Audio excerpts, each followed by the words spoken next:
Hey, y'all. Thanks for joining in for this episode of the Ever Upward podcast. This one is going to be a little bit different in that this will be a solo episode today. So, no interview of a guest. It's just simply my takeaways from the first or the last 9 to 10 episodes. And the reason that I'm doing this is one, I want to provide a summary, sort of like a table of contents for those of you that are listening on a semi-regular basis and just don't have time to hit each of the episodes. You can kind of look back at this one and see, hey, I think topic XYZ is really interesting, so I'm going to go listen to this podcast versus maybe trying to catch all of them. And then the second reason why I'm doing this is just to document my main takeaways, sort of like a journal, if you will. So if you think about, if any of you journal out there and you get to the end of the day and you try to think about what happened to you throughout the day, and it can be difficult sometimes. So I try to take notes as soon as I get done with every episode and look back at each of those notes. And then this is just kind of that extra level of documentation for me to go back and say, hey, for this episode, my main takeaway was X versus, a different episode, my main takeaway was Y. So two main reasons for doing this. I'll try to do it every, call it 9 to 10 episodes, and we'll just take it from there. So with that, I'll dive into kind of my first 9 takeaways from the first 9 episodes. And the first one is that I say we, but really I mean I. Just don't say thank you enough for each of these guests that I've had on over the last 9 weeks. I have a personal relationship with them. Each one of them has a different level, right? Some of them I'm closer with than others, but there is that personal relationship nevertheless. And what I'm realizing as I go through and I prepare, I interview them, and then I recap that interview through my notes and then through this whole process is that each of those people that I've had on the podcast in the first 9 episodes have had an impact on me in some way, shape, or form. And they also have a story. They have things that they've overcome. They have successes. They have failures. They have things that we talk about on a regular basis, or things that maybe we don't. And this whole process has just given me the ability to look at that relationship through a different lens and understand that their impact is maybe more deep than I realized before. And I think there's something to be said for hard work and accountability and taking ownership of yourself, your business, your processes, your life. But I also think it's important to understand that we don't get here by ourselves.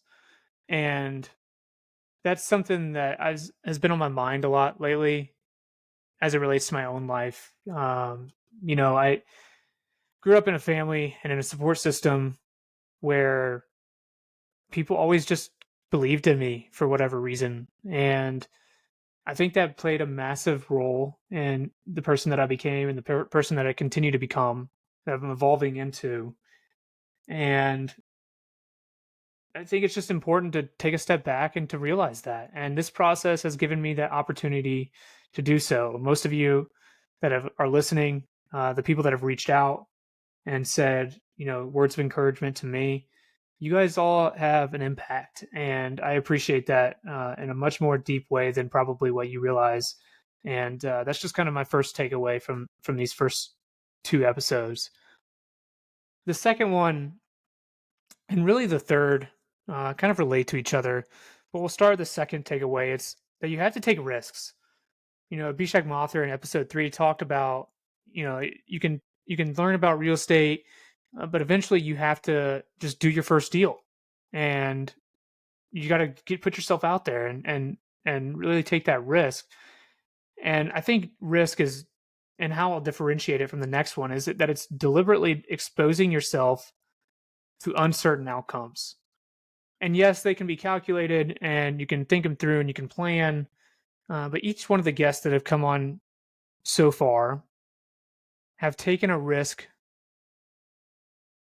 in the business that they're in, and it's paid off for them. And you hear countless stories of it not paying off, But I think if you take your risk, you plan for it, you prep for it, you make it calculated, and then you relentlessly pursue it, then your chances of being successful are pretty high.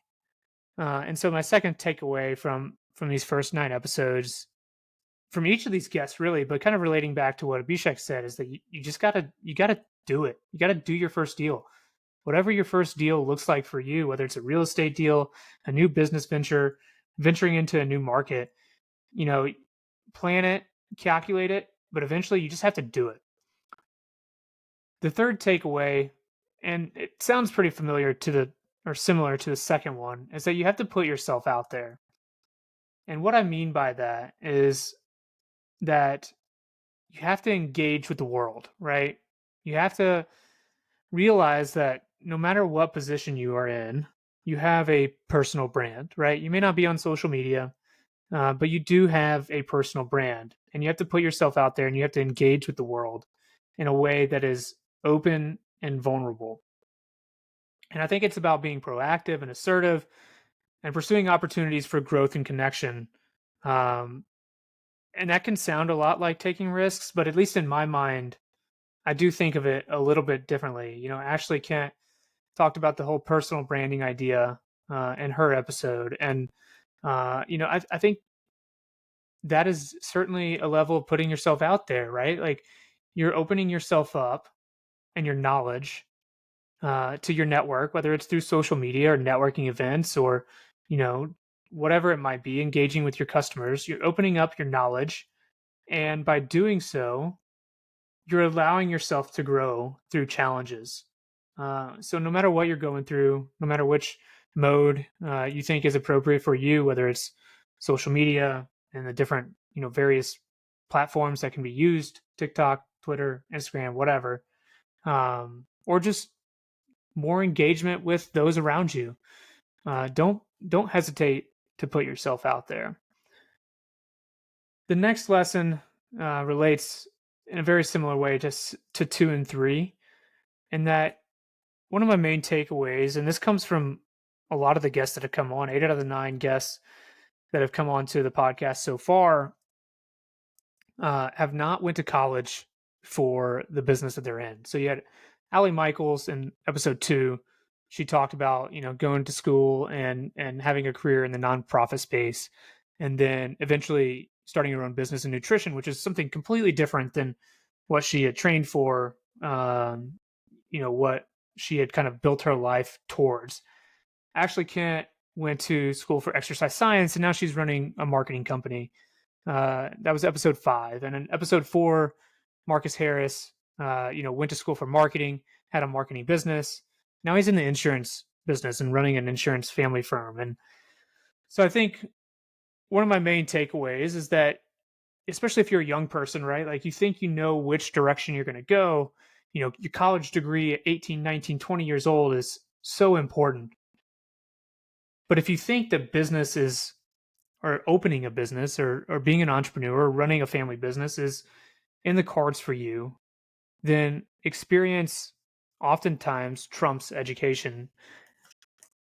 And that's not to say that education is not important, because take me as an example. I don't get to where I am today, and a lot of them will probably say the same, if I don't have the educational background that I have, right? Like I was hired by the company that I work for, Excelsior Capital, as a controller, so accounting, finance focused, and then slowly moved over time to operations, and now I'm a partner. And so if I didn't have that accounting finance background, do I find another way to get there? Maybe. Who knows where the world takes you if you choose a different alternative path. But that's kind of the route that I went, and it worked out in my favor. So it's not to say that college isn't important, education isn't important, but oftentimes by taking those risks, by putting yourself out there, the experience that you gain can oftentimes trump the education that you have. So that's kind of one of my main takeaways from really each of these episodes, but those 3 specifically that I mentioned. Another takeaway that I have relates to Allie Michaels in episode 2, in that she discusses the difference between outcome goals and and process goals. And she uses it in relation to her nutrition clients. You know, having a vision of where you want to go, but breaking it up into smaller steps that are achievable, measurable, repeatable, and really looking at that in a more tactical manner. And I think you can look at this when thinking about your company as well, right? So you'll hear companies often talk about their vision. It's cliche to kind of hear a big corporation put out their vision. And I relate this to an outcome goal. And it's a great marketing tool to communicate with your clients and customers your overall strategy. But just as important, and what I don't think is maybe as talked about, is the steps that you're going to take to get there. And so if you're an entrepreneur and you're thinking about, you know, what is your vision of the company? What do you want it to be about? Also break that into the process goals or the processes, tactics, practices that you'll deploy to reach that vision. You know, you want to set a certain budget goal for next quarter. That's great. What are the tactics that you're going to use to get there? You know, you want to solve this big world problem or solve your customer's problem. You know, if it's X, Y, and Z, what are the steps that you're going to take to get there, and how are you going to differentiate yourself within the marketplace? So clearly define the difference between outcome goals, process goals, vision, and tactics, and know the difference and know how they relate into your overall idea.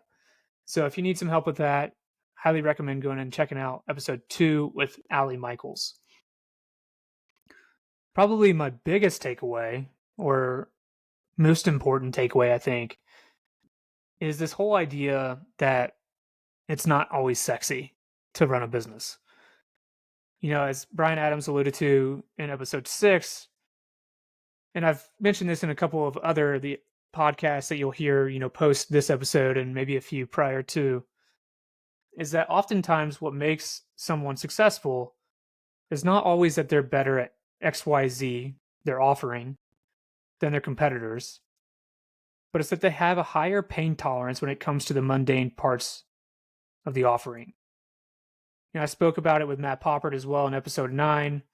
You know, it's about how well you can remain disciplined when the motivation wears off, because it's inevitably going to happen, right? Your motivation wears off. There's days where you don't want to be there. You know, times where things get hard. And how are you going to push through that?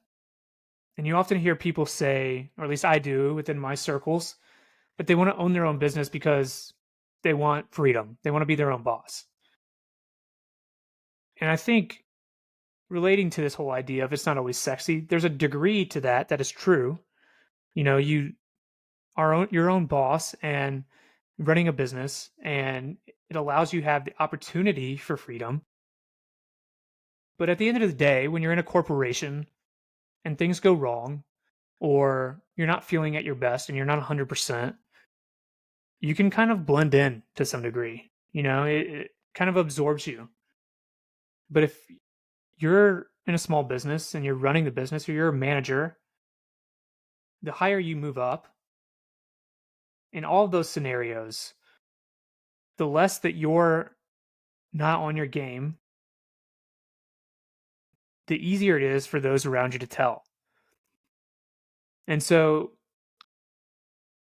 you've got to be able to push through that, to focus on the mundane, to remain disciplined. You can call it grit, you can call it resilience, you can call it whatever you want, but you have to be able to push through. And you have to do it on a more regular, repeatable basis. And so owning your own business is not always sexy, and that certainly came through in a lot of the episodes to date. My next takeaway is to always try to be authentic, or to be a resource.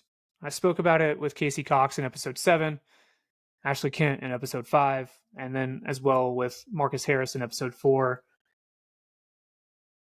By being a resource, by being authentic, you build trust, you build relationships, which leads to loyalty, and you differentiate yourself in the marketplace, because that authenticity is going to shine through, and your customers will appreciate it.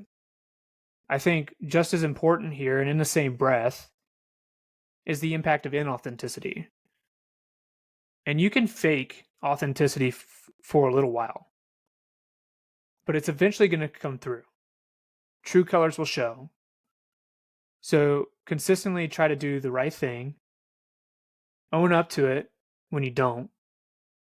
Eat crow, take it on the chin, learn from it, move forward, consistently be a resource and be authentic. The next takeaway, and this came through in a lot of the first 9 episodes, probably more than what I realized it would, and that's more so on me, I think, than anyone. It's just been this whole idea of, what's on my mind over the last 9 episodes, and you'll be able to see kind of what are the things that I'm thinking about within a certain time period based on the trends that show up, right? Because at the end of the day, we're telling the guest story, the things that they overcame, and kind of their journey in entrepreneurship or as a manager, investment advisor, whatever it may be. But I'm still the one that's kind of driving the conversation to some degree. And so if this came up more than I would have liked it to, that's probably on me. But I think it is an important thing to address. And it's this whole cliche of work-life balance. And you'll often hear me say that health and wellness is a bad business strategy. And I think that's true. I think that, as Trey Fitch mentioned in episode 1, you can't be at your best if you're not taking care of yourself. And so the way that I think about that right now is an engaged person, no kids. It's kind of easier to, take care of my family life, if you will. Health and wellness, busy schedule. That's still kind of difficult to work in. And so health and wellness is kind of more at the forefront of my brain than maybe some other ways. But you have to be taking care of yourself. And so whatever that looks like for you, if you're into yoga, you just love going on really long walks, eating healthy, whatever it might be, you find what works for you and make sure you do it on a regular basis. I know for me, waking up early and hitting the gym at 5:30 a.m. is incredibly important, but that's not for everyone. And you have to find what works for you, and you have to make sure that you're kind of paying yourself first, right? You hear that a whole idea in terms of saving more often than maybe in this idea, but you have to pay yourself first. Put in the time, at the beginning of your day, or if you enjoy nighttime more, then make sure you're setting time aside in the afternoon or in the evening to really take care of what's important to you and your priorities. Your family life is important to you. You're not going to be showing up as your best self within your business if you're not taking care of your family life. Maybe in a short period, maybe in seasons, as we talked about with Trey. But overall, if you don't go back and take care of those priorities, then eventually, just like inauthenticity in the last lesson, then eventually it's going to bleed over into your business, into your impact on your employees, your impact on your customers. So always make sure that you're taking care of those priorities in your life. And then my last takeaway, and I've said this word a couple times already, so I hate to use it again, but it can be very cliche sometimes, is what do you fall back on? And what is your why or your purpose behind your goals and actions? For me, my why is that I want to be the best I can be in the priority subjects for my life, for my family, my future family, and myself. To me, legacy is important. And I know that 100, 200 years from now, it's likely that no one alive at that time will know who I am. Most of them may not even recognize my name. I'm into this whole ancestry.com thing that my dad got me on. And it's really cool to go back and look. Parts of my family we can trace back all the way to the 1500s and maybe even longer. That's just kind of where I've gotten to. And I can see, who made the decision to come to the United States and who did XYZ. And kind of trace some of those small decisions, or big decisions even, and how they impact who I am in my life.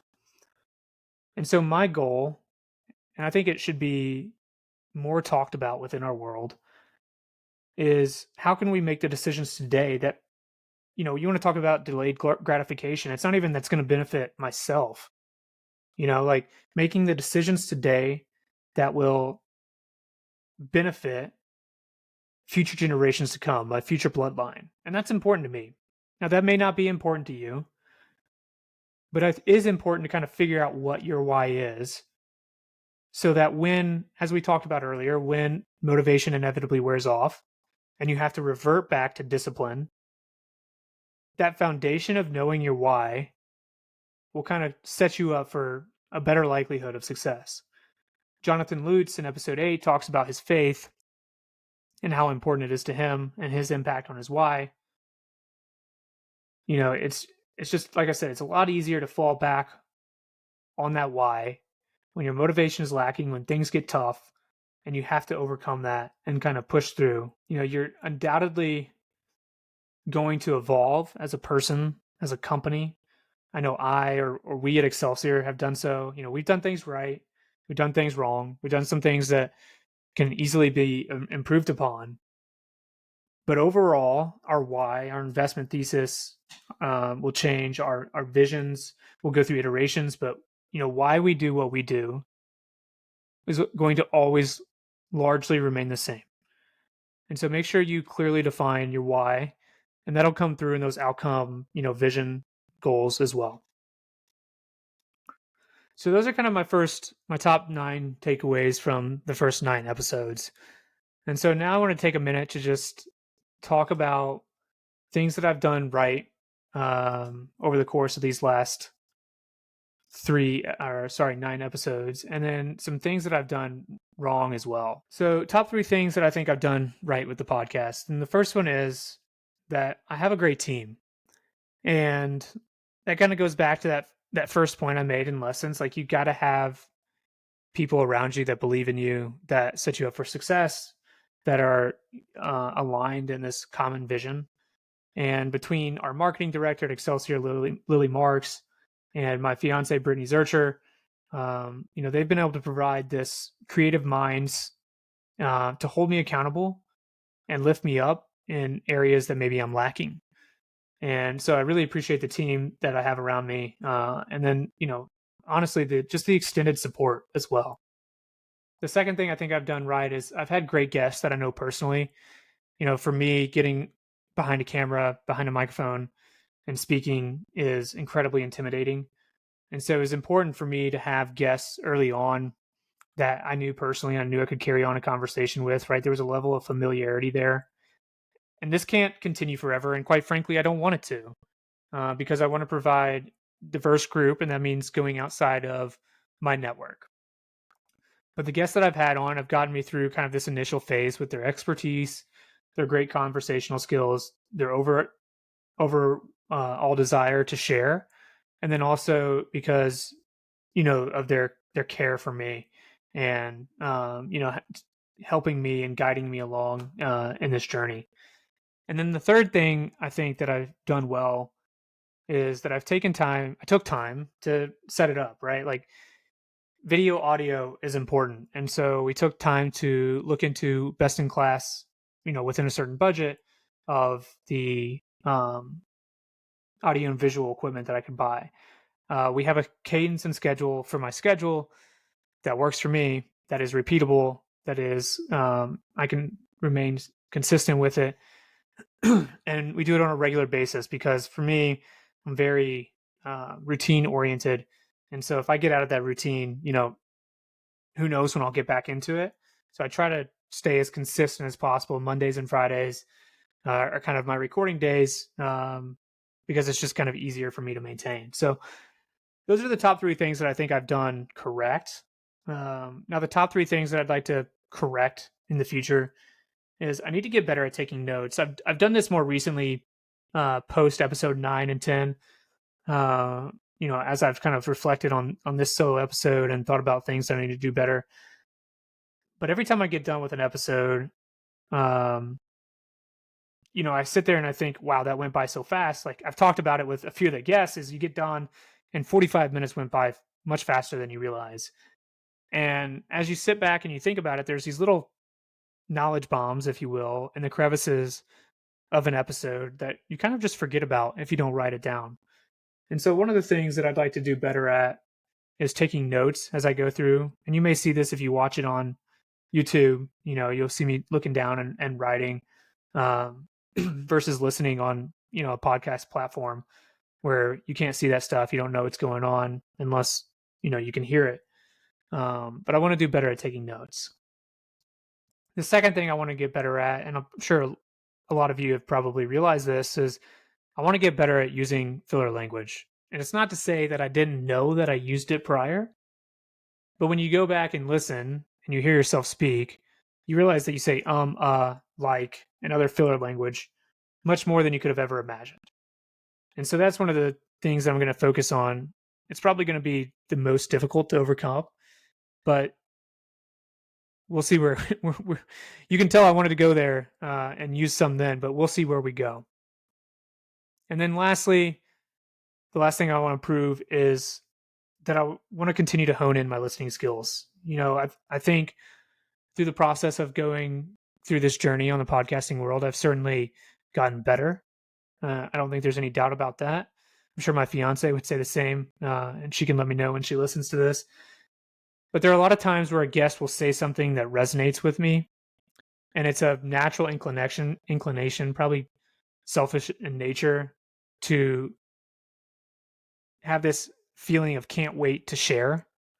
I can't wait to share how it resonates with me, like share a similar circumstance. And I sincerely believe that's not in a way that's trying to one up them by any means.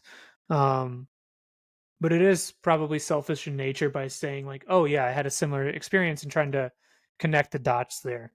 So I'd like to get better at letting the guests tell their story and just asking follow-up questions that maybe guide them along that story instead of providing my 2 cents or my take, because the podcast isn't about me.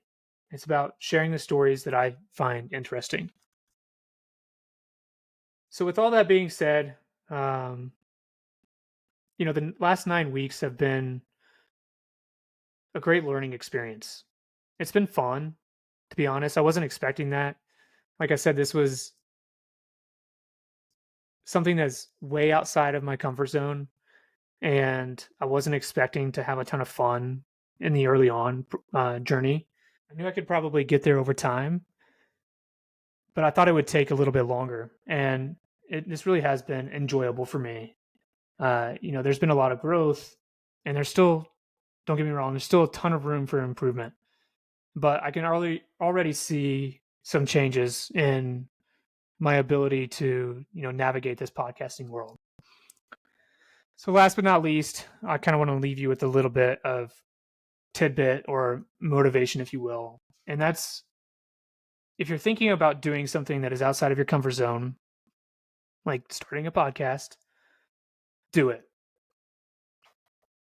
It goes back to lessons 2, 3, and 4 that you have to take risks, you have to put yourself out there, and you have to gain experience.